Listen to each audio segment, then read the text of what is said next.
آپ ہوگی کل کہ آپ اپنے ذہن سے یہ بات نکال دیں کہ عورتوں کا قبرستان جانا منع ہے. کوئی منع نہیں. اللہ کے رسول علیہ السلام نے پہلے مردوں کو بھی منع کر دیا تھا، پھر اجازت دے دی، اسی طرح عورتوں کو بھی دے دی ہے. ام المومنین عائشہ رضی اللہ تعالیٰ عنہ اپنے بھائی کی قبر پر گئیں عبد الرحمن کے، وہاں اشعار بھی پڑھے، روئیں.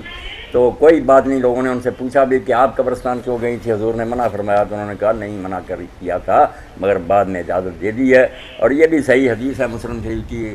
ام المومنین نے پوچھا اللہ کے رسول سے جب میں قبریں دیکھنے جاؤں تو کیا پڑھوں؟ وہ سلام بھی باقاعدہ آپ نے سکھایا. یہ نہیں کہا کہ تو کیوں قبر دیکھنے جائے گی، تو قبریں دیکھ سکتی ہیں آپ، مگر کئی چیزوں کا لحاظ کرنا ہوگا کہ بے صبری نہ کریں اور ایسے دنوں میں نہ جائیں جیسے یہ عاشورہ وغیرہ، یا ایسے دن ہیں کہ بہت مرد بھی وہاں جمگٹا کر دیتے ہیں. تو یہ کم خراب ہو گیا کہ وہاں مردوں نے اجتماع کیا ہوتا، بے پردی ہوتی. علیحدہ کسی دن تنہا جا کر یا کوئی بہنے جائے اور صبر شکر سے دعا کریں اور اپنا دل ہلکا کریں تو کوئی منع نہیں. مہربانی. جائز ہے.